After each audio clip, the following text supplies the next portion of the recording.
Olá, eu sou Caleb Elias de Carvalho Barbosa e este é mais um vídeo da série A Igreja, do Instituto do Movimento da Tradição Pienomista Reformada Brasileira.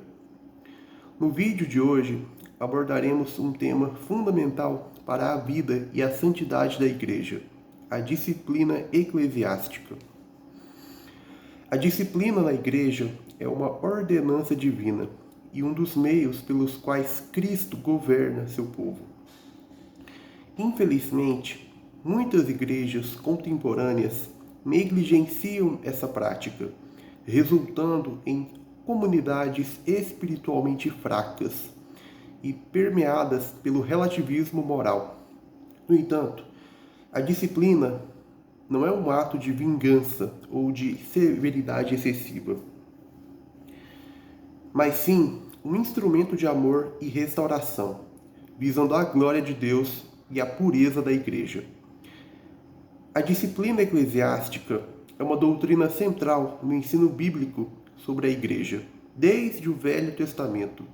Vemos que Deus estabeleceu diretrizes para corrigir seu povo e mantê-lo em santidade. Deuteronômio 13, 5. Levítico 19, 17.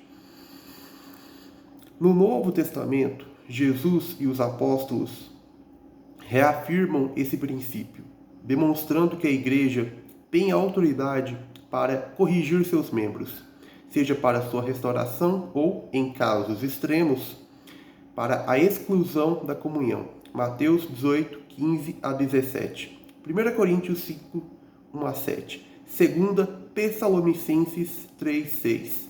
14 a 15. A disciplina eclesiástica se baseia no fato de que a Igreja não é uma mera associação humana, mas o corpo de Cristo, um organismo espiritual chamado à santidade. Efésios 5, 25 a 27. Assim, sua prática é necessária para preservar a pureza doutrinária, proteger a Igreja contra influências pecaminosas e demonstrar ao mundo o compromisso do povo de Deus com a justiça. A disciplina na Igreja está fundamentada nas Escrituras, como um meio pelo qual Deus preserva a pureza e a santidade do seu povo. Desde o Velho Testamento, Deus estabeleceu padrões de correção para manter Israel separado das práticas pagãs. Deuteronômio 13, 5. Levítico 19, 17. A disciplina sempre foi um reflexo do amor de Deus, corrigindo os pecadores para que retornem ao caminho da justiça. Provérbios 3, 11 a 12. Hebreus 12, 5 a 11. No Novo Testamento, Cristo estabeleceu diretrizes claras para a disciplina da Igreja. Em Mateus 18, 15 a 17, ele ensina um processo progressivo de correção, começando pela admoestação privada ao irmão em pecado, seguida da repreensão diante de 2 ou 3 testemunhas, e, se houver persistência, levando o caso à Igreja. Se mesmo assim não houver arrependimento, se a pessoa persistir no erro, a pessoa deve ser tratada como gentil e publicano, ou seja, excluída da comunhão.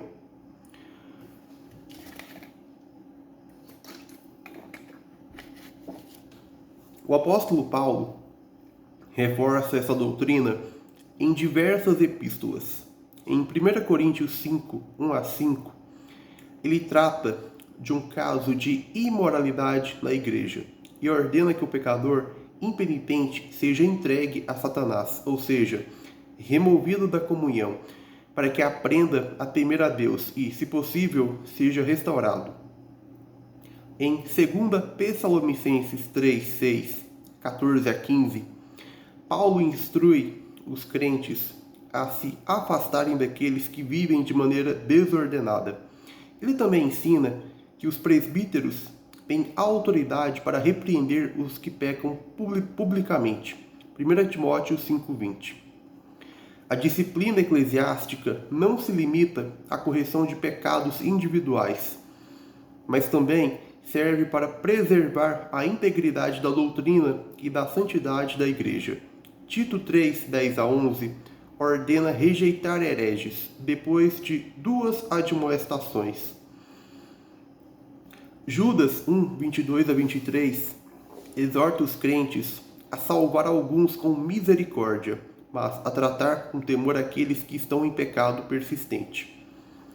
A aplicação da disciplina deve ser feita com sabedoria, justiça e amor.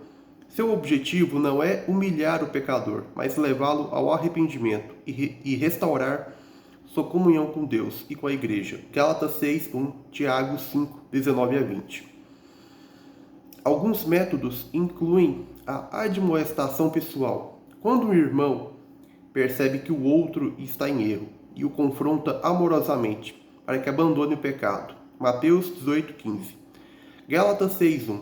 Quando o pecado é conhecido ou afeta a congregação, a liderança da igreja pode repreender o pecador diante dos demais para servir de alerta e exemplo. 1 Timóteo 5:20. Em alguns casos, um membro pode ser temporariamente afastado de funções ministeriais ou da participação na ceia do Senhor, para refletir e buscar restauração. 1 Coríntios 11, 27 a 32.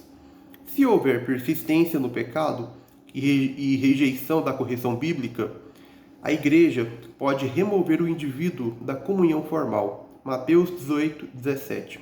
1 Coríntios 5, 13. Apesar de sua base bíblica sólida, a disciplina eclesiástica enfrenta sérios desafios no mundo moderno. O relativismo moral tem levado muitas igrejas a abandonarem essa prática por medo de serem vistas como intolerantes. A cultura secular, com sua ênfase na autonomia individual, pressiona as igrejas a serem mais permissivas com o pecado. Além disso, muitas lideranças evitam aplicar a disciplina por receio de perder membros ou enfrentar conflitos, temendo serem acusadas de autoritarismo ou legalismo.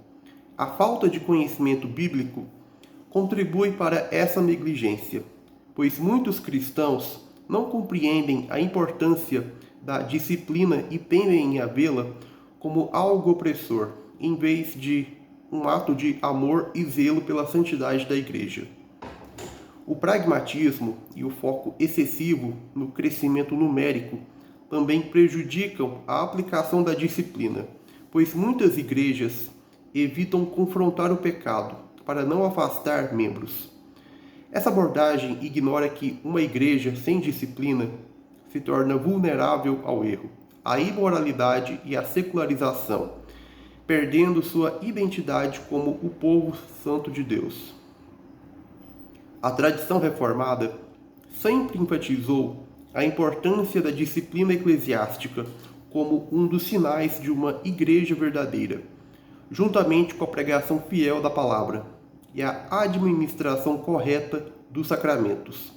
João Calvino, nas Institutas da Religião Cristã, destacou que a disciplina é essencial para a preservação da pureza da igreja. Os reformadores puritanos também enfatizaram que uma igreja sem disciplina perde sua eficácia na proclamação do Evangelho.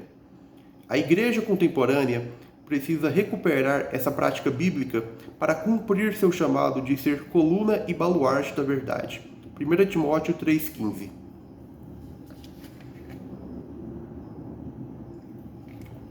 A disciplina não é uma opção, mas uma necessidade, sendo o meio pelo qual Cristo santifica seu povo, preserva a pureza da igreja e demonstra a seriedade do pecado e do arrependimento verdadeiro. Que nossas igrejas sejam fiéis a esse chamado, para a glória de Deus e o crescimento do seu reino. A disciplina eclesiástica é um aspecto essencial da vida da igreja, ordenado por Deus para a preservação da santidade e a restauração dos pecadores arrependidos. Desde o Velho Testamento, vemos que Deus sempre tratou o pecado com seriedade, exigindo que seu povo vivesse em conformidade com sua vontade. No Novo Testamento, Cristo e os apóstolos reforçam essa necessidade, estabelecendo princípios claros para a correção dentro da comunidade da fé. A igreja não pode negligenciar essa responsabilidade, pois uma comunidade sem disciplina se torna vulnerável à corrupção doutrinária e moral. A disciplina eclesiástica não é uma ferramenta de opressão, mas um ato de amor e cuidado pastoral, visando sempre a reconciliação e a restauração do pecador. Quando aplicada corretamente, fortalece a igreja, preserva sua identidade como corpo de Cristo e glorifica a Deus. Os desafios contemporâneos, como o relativismo moral e a influência do pragmatismo, não devem impedir a igreja de cumprir esse dever. Pelo contrário, devem reforçar a necessidade de uma abordagem fiel às Escrituras, sustentada pela pregação fiel da palavra e pelo compromisso com a verdade. Que nossas igrejas permaneçam firmes nesse chamado, não se conformando com os padrões do mundo, mas sendo fiéis à missão de proclamar o Evangelho e edificar um povo santo para o Senhor. Bom, pessoal, vamos então ficando por aqui. Peço que deixe seu like, curta, comente no vídeo e compartilhe com outras pessoas. Obrigado pela sua atenção, por ter assistido o vídeo até aqui e até o próximo vídeo. Até o próximo encontro.